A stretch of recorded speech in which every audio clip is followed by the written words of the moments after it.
Bonsoir à tous, bienvenue sur Monaco Info pour cette nouvelle édition dont voici les titres principaux. Cette période de vacances est cruciale dans le combat contre la Covid qui est mené depuis de longs mois maintenant. Les contaminations se font principalement dans le cercle familial. Le gouvernement vient de réaliser un clip de sensibilisation que nous découvrirons dans ce journal. Quand la survie d'une entreprise est en jeu, d'autant plus en cette période de crise, les experts comptables entrent en action à mi-chemin entre accompagnement et aide à la prise de décision. Ils sont plus que jamais là aujourd'hui pour leurs clients en difficulté. Stéphane Garrineau, le président de l'Ordre des experts comptables, sera notre invité pour nous expliquer comment cette profession traverse la crise. L'AMAD lutte contre la fracture numérique et le décrochage scolaire aux portes de Monaco. L'Association mondiale des amis de l'enfance vient de remettre des ordinateurs portables à des enfants dans le besoin de la région niçoise. Le manga Made in Monaco, le tome 3 de la société monégasque Shibuya Productions Blitz paraît cette semaine. Nous vous le présenterons en avant-première. Monaco sous couvre-feu, tous les jours à 19 h, l'activité ralentit en fin de journée et à la nuit tombée, il est demandé à la population de rester chez elle pour lutter contre la propagation du virus de la Covid-19. Pourtant, certains, bien souvent au service des autres, sont à leur poste. Nous vous emmènerons à la découverte de cette principauté presque endormi à partir de 19 h. Et puis Vincent Vatrican évoquera avec Fabien Bonilla la prochaine projection de l'Institut audiovisuel. À l'affiche, la soupe au canard avec la troupe des Marx Brothers, le samedi 27 février à 15 h au Théâtre des Variétés. Mais débutons ce journal avec ce message de prudence en pleine période des vacances d'hiver. Un appel à la vigilance et à la responsabilité est lancé par le gouvernement. Vanessa Dessy, bonsoir. Bonsoir Patricia, bonsoir à tous. Vous le savez, ces derniers mois, chaque période de congé a été suivie par un rebond épidémique. Les vacances sont synonymes de brassage de population, de moments de convivialité entre amis et en famille qui peuvent favoriser la contamination. Nous avons notamment pu le constater après l'été, après la Toussaint et plus fortement encore après les fêtes de fin d'année. De ce fait, le gouvernement princier a souhaité passer un message fort au travers d'un clip choc. Je vous propose de le découvrir. 2 fois 1, 2, 2 fois 2, 4, 2 fois 3, 6, 2 fois 4, 8, 2 fois 5, 10, 2 fois 6, 12, 2 fois 7, 14, 2 fois 8, 16, 3 fois 1, 3, 2 fois 10, 20. Voilà. 9 fois 10 90.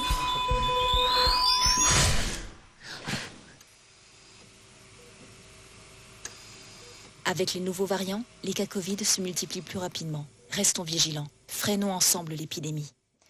Et ce clip est signé Subliminal Productions. Il sera diffusé sur Monaco Info, bien sûr, et sur les différents supports numériques du gouvernement princier.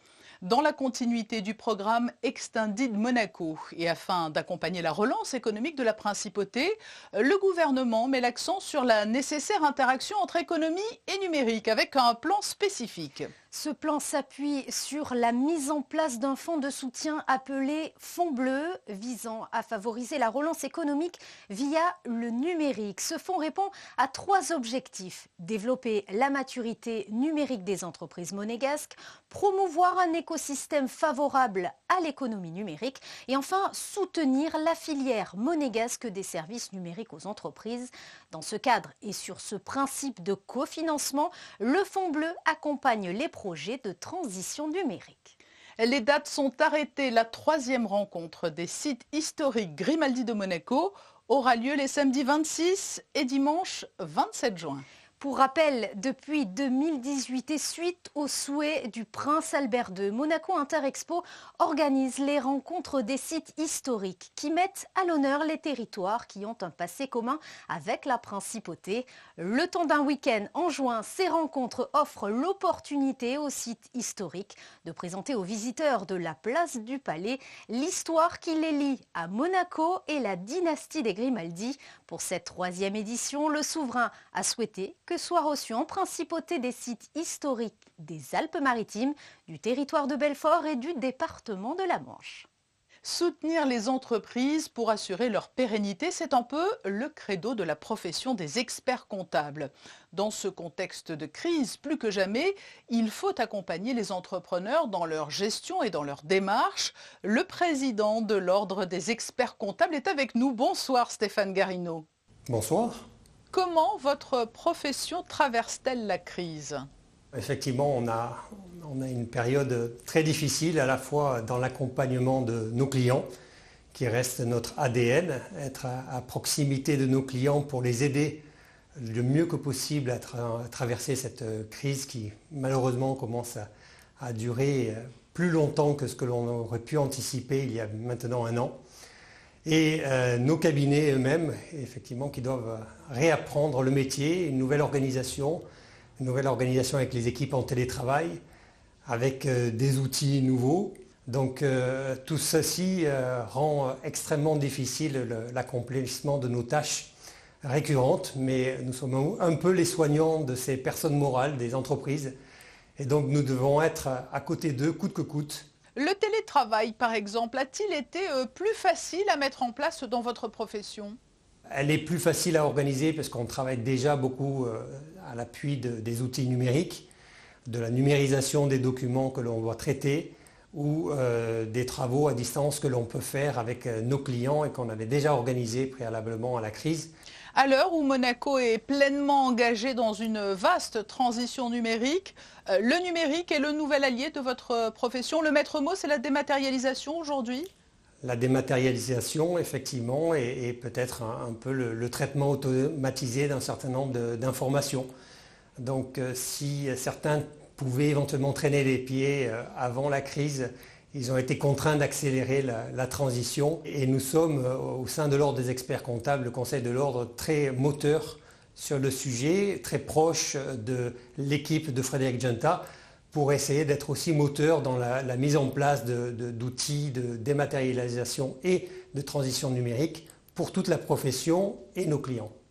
Stéphane Garrineau, lorsque la première crise est arrivée, en mars de l'année dernière, vous étiez en période de clôture des comptes. La période fiscale, c'est la période la plus importante de l'année pour vous. Est-ce que cela a eu un fort impact sur votre activité ? Bien entendu, nous avons malheureusement accumulé énormément de retard. C'est pour cette raison que le Conseil de l'Ordre a agi très vite auprès du gouvernement pour faire passer une loi qui nous permettait à la fois de gérer les périodes de clôture et d'assemblée générale par des assemblées générales à distance, des conseils d'administration tenus à distance. Les lois n'étaient pas prêtes pour cela, donc une loi a été votée très très rapidement dans le premier semestre de 2020 et qui nous a donc ainsi permis aussi de gérer les délais un petit peu tant bien que mal, mais je peux dire aussi que côté de l'administration monégasque, ils sont très à l'écoute de nos remarques et sont là pour supporter aussi les difficultés que l'on rencontre. Vous l'avez dit, les comptables sont là pour accompagner les clients. Mais comment parvenez-vous à aider les professionnels qui sont le plus lourdement touchés par la crise ?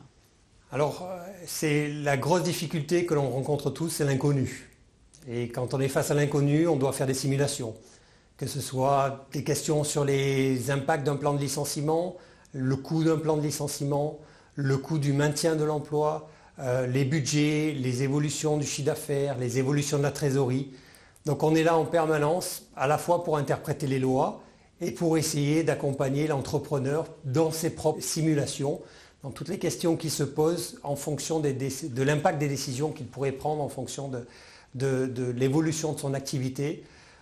Pour aller jusqu'à l'extrême de certains employeurs qui pourraient se poser la question, est-ce qu'il est encore utile que je maintienne en vie mon entreprise ?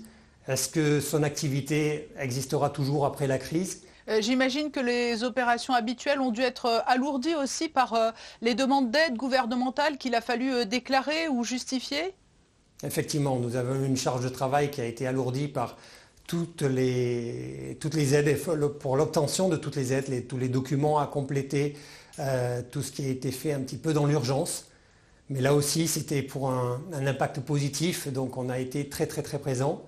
Et le Conseil de l'Ordre des experts comptables a aussi été très présent auprès du gouvernement dans l'ensemble des réunions ou des commissions qui se sont tenues pour les prises de décision dans les aides de la CARE ou alors du fonds de garantie de l'État.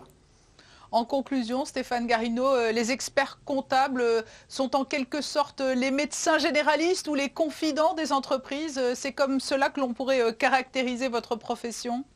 Effectivement, on est un peu psychologue, ou beaucoup psychologue.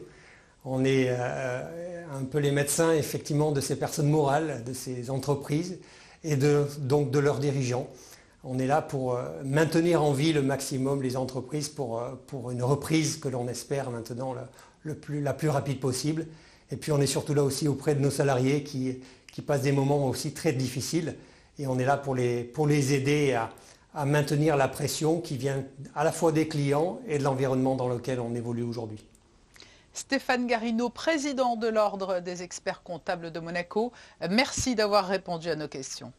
Avec plaisir. Un coup de projecteur à présent sur cette opération auprès d'enfants de la région niçoise. L'AMAD, en partenariat avec d'autres associations, a offert des ordinateurs portables pour lutter contre la fracture numérique et le décrochage scolaire. Le reportage d'Alexandra Pani et Sylvain Péroumal. Le confinement du mois de mars 2020 a été un élément déclencheur pour cette mère de famille. Alors que ses enfants se retrouvent à faire les cours à la maison avec l'aide de leur ordinateur, mais de nombreux enfants n'en sont pas équipés. La fracture numérique est de plus en plus nette. Aujourd'hui, un ordinateur, une connexion Internet, c'est un outil de travail normal pour un collégien, pour un lycéen. Et de ne pas en avoir, c'est souvent condamner ses enfants au décrochage scolaire. Et donc pour nous, il nous a semblé absolument essentiel de mobiliser en fait toutes les ressources, et notamment en fait un grand nombre de partenariats avec des entreprises privées pour pouvoir en fait acheter des milliers d'ordinateurs reconditionnés. On a également nos partenaires de Bouygues qui nous offrent les connexions Internet. Et toute cette énergie en fait collective nous a permis aujourd'hui d'équiper près de 20 000 jeunes en France. Des fonds en majorité privés mais aussi publics qui ont permis l'achat de ces ordinateurs. L'AMAD s'engage à travers le monde en faveur de la protection et de l'épanouissement de l'enfant. Il était essentiel de s'impliquer également sur le plan régional avec cette opération. Sur les 3 centres visités ce jour-là, ce sont 65 ordinateurs portables reconditionnés qui ont été distribués.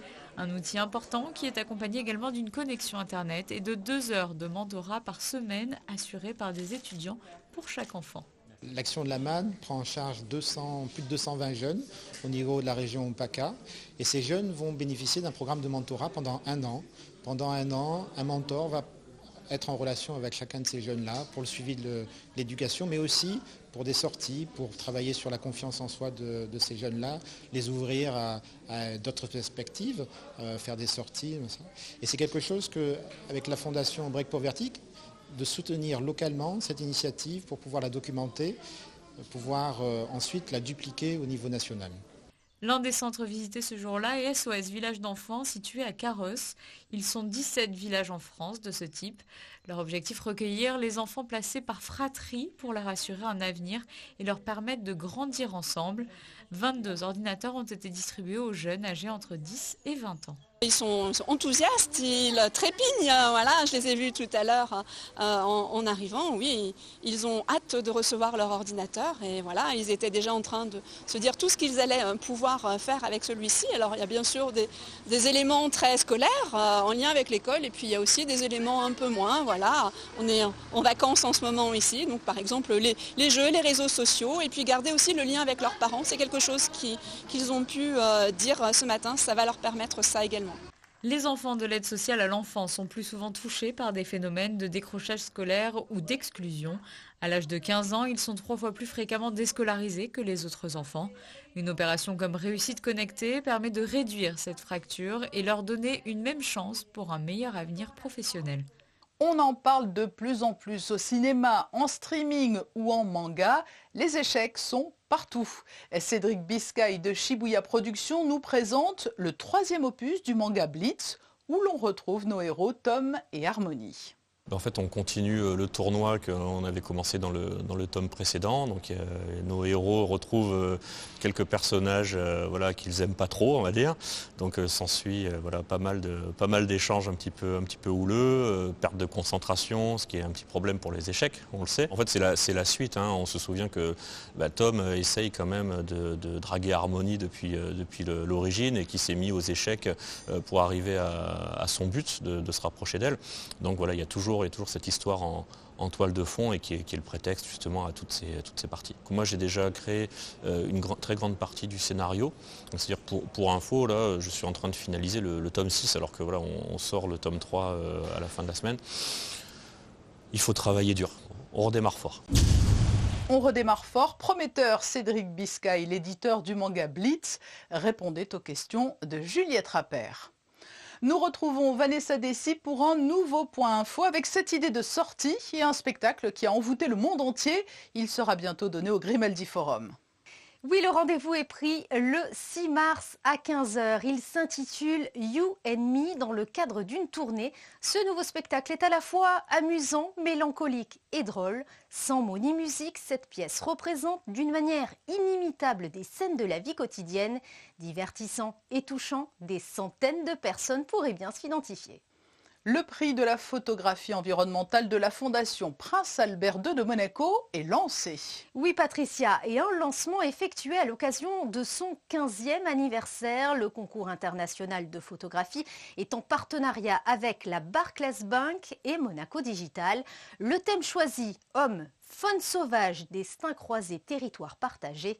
Un jury de professionnels reconnus et passionnés autour d'une thématique forte dans un contexte actuel de crise sanitaire. Et les amoureux de supercars peuvent quant à eux d'ores et déjà acheter leur place pour le salon Top Marque 2021. Effectivement, la billetterie du salon Top Marque qui se tiendra du 1er au 5 septembre au Grimaldi Forum est désormais ouverte sous le haut patronage du Prince Albert II. Le salon ouvrira cette année sur des classiques cars avec 2 halls consacrés aux voitures de sport d'antan. Comme dans les années précédentes, la haute horlogerie sera au programme ainsi que des superbots sur l'esplanade principale du Grimaldi Forum. C'est maintenant une plongée nocturne dans Monaco que nous vous proposons. Que se passe-t-il en principauté dès lors que l'heure fatidique du couvre-feu a retenti à 19h? Réponse dans ce Focus Info signé Sandrine Nègre et Sylvain Péroumal. Entendez-vous un son, un bruit ? Et non, pas grand-chose, effectivement, et pour cause, il est 19h passées et Monaco vit au rythme du couvre-feu. Moins de circulation donc, commerce fermé, quasiment tous les pendulaires sont partis. Les monégasques et résidents ont regagné leur domicile, mais certaines personnes travaillent encore et font ainsi partie de celles que l'on peut rencontrer en soirée. Nous sommes pour commencer ce Focus Info avec certains membres de la sûreté publique rencontrés avant de quitter la rue Suffren-Raymond.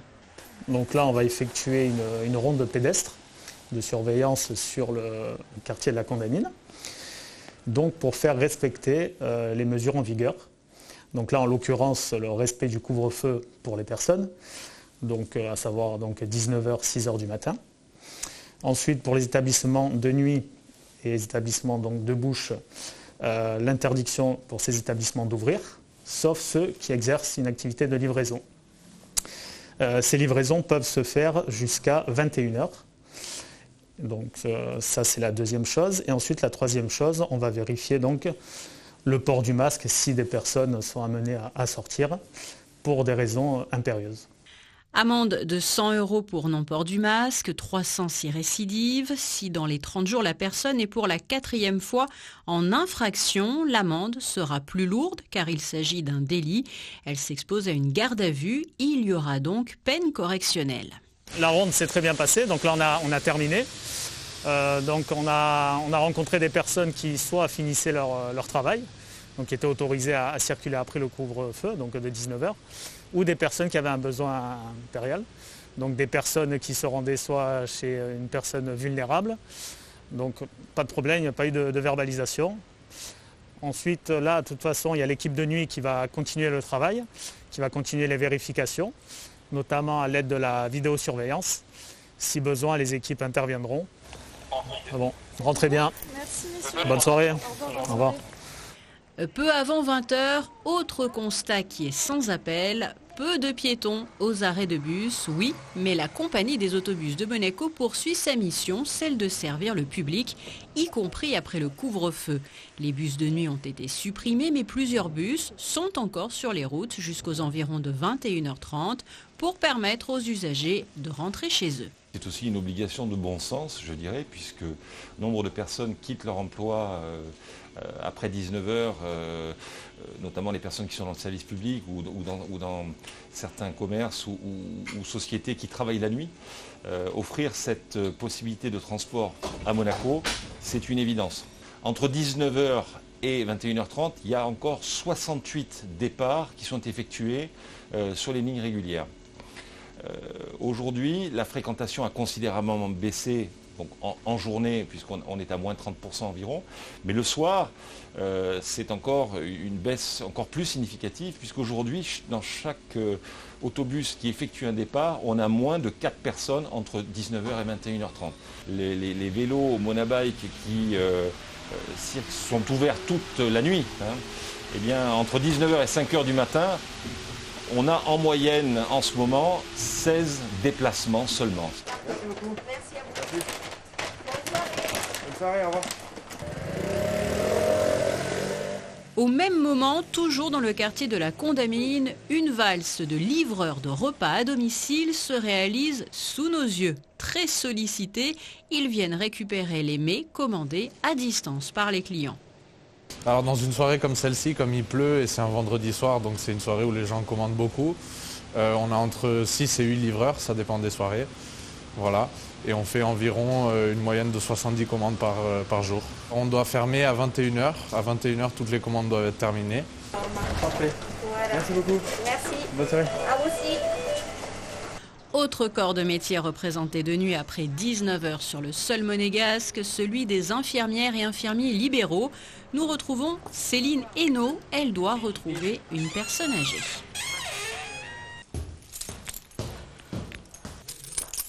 Comment ça va? Comment ça va ce soir? Ça va, ça va. Oui? Allez, venez, on va s'installer.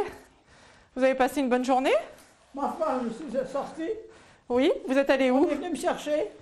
Ah, c'est votre auxiliaire qui est venu vous chercher? Ah oui, bien sûr. D'accord. Ah oui, parce que ça toute seule, je peux pas. Et oui. Par exemple, ce soir, j'ai commencé à 18h30. Et ben là, c'est effectivement, nous allons voir les patients à domicile qui ont besoin de nous pour la prise de leurs médicaments, pour d'échanges par exemple aussi, pour les aider à se coucher, enfin voilà ce genre de choses, ou alors des traitements qui sont un petit peu plus spécifiques bien évidemment sur prescription médicale, à des horaires qui nous sont indiqués sur l'ordonnance, dans le cadre par exemple d'injection HPPM ou par exemple dans le cadre de fécondation in vitro, où là on va avoir des horaires types où il faut effectivement passer, ça peut aller jusqu'à minuit par exemple. Allez-y. J'ai de la difficulté à marcher avec les pantoufles. Je sais.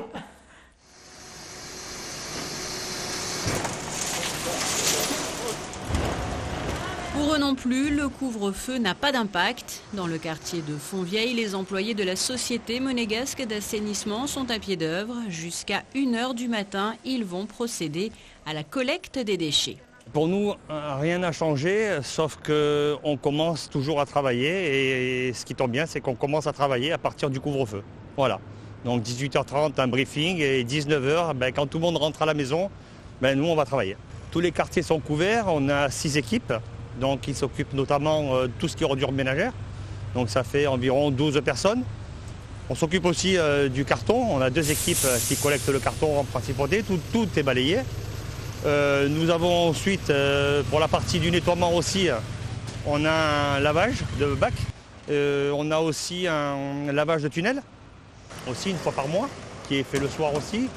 Nous avons également en ce moment, pendant le Covid, on a 2 équipes qui font de la désinfection, qui s'occupent notamment les jardins d'enfants, les aires de jeu, les parcs. Un travail qui se terminera après minuit, vers 1h, 5h donc avant la levée du couvre-feu fixé à Monaco à 6h du matin. Comme il est de coutume avant chaque projection de l'Institut audiovisuel, place au tandem Vincent Vatrican et Fabien Bonilla. Ils vont vous donner envie d'aller voir le film La soupe au canard, samedi au Théâtre des Variétés. Vincent Vatrican, bonsoir. Bonsoir Fabien. Ce soir, on parle des Marx Brothers, un film avec les Marx Brothers. Oui, la troupe des Marx Brothers qui sont acteurs et en même temps, on dit un film des Marx Brothers, le plus souvent, oubliant qu'il y a un réalisateur, un cinéaste derrière la caméra, c'est vrai. Et parfois des grands réalisateurs. Mais on dit un film des Marx Brothers. Ils ont vraiment marqué de leur empreinte le cinéma américain des années 30-40, le cinéma burlesque. Alors là, ce soir, c'est La soupe au canard, un film de Léo Macaré de 1933. En quelques mots, l'histoire. L'histoire en quelques mots, c'est parfois difficile de résumer un film des Marx Brothers. Disons que là, le prétexte, c'est de faire un portrait d'un pays imaginaire qui est totalitaire et qui a l'ambition de faire la guerre à son voisin. Et par-delà, évidemment, de faire une satire, une charge antimilitaire absolument féroce. Qu'est-ce qui fait la force de ce quatuor Ils étaient 5 effectivement au départ, les Marx Brothers, mais Gounod est parti très tôt. Là, ils sont 4. Qu'est-ce qui fait leur force? Leur force, c'était qu'ils étaient incontrôlables. C'est-à-dire qu'ils avaient un sens de l'invention du gag absolument incontrôlable. Et d'ailleurs, le cinéaste qui a réalisé La soupe au canard, Léo Macaré, qui est un très grand cinéaste qui a fait tourner Laurel qui a notamment, et beaucoup d'autres burlesques, a gardé un souvenir absolument cauchemardesque de ce film, puisque il se détournait sans arrêt de la feuille de route du tournage. Ils arrivaient en retard avec des gagmen qui n'étaient en aucune façon sous contrat avec la Paramount, ni n'avaient de lien avec le film. C'est le dernier film avec la Paramount, d'ailleurs. C'est le dernier film avec la Paramount. Après, ils tourneront notamment pour la MGM. Et c'est selon vous un humour qui a bien vieilli ou mal vieilli, les Marx Brothers? Alors, je dirais que les films, en tant que films, ont sans doute pris un coup de vieux. Mais le contenu, les gags, les situations, la charge presque, je disais antimilitariste, presque anarchisante de ces films reste absolument intacte aujourd'hui. Et pourquoi le titre, tout simplement, La soupe au canard? Du pur Marx Brothers. On ne saura jamais. On ne saura jamais. C'est totalement farfelu. Ça n'a c'est du non-sens. Voilà, les Marx Brothers, c'est du non-sens.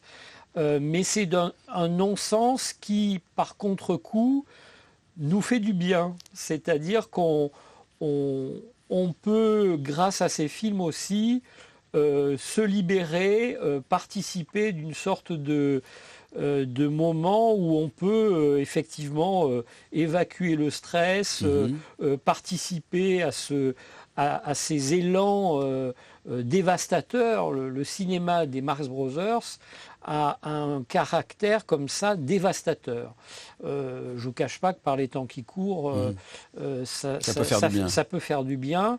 On se sent en totale liberté. Voilà, allez voir La soupe au canard, samedi 27 février à 15h. Merci Vincent Vatrican. Merci Fabien. Upstart, that's it. Touché. Mrs. Teasdale, I'm afraid this regrettable occurrence may plunge our countries into war. And that's war! And that's war! At last the country's going to war. It is the country going to war. At last the country's going to war. We're going to war.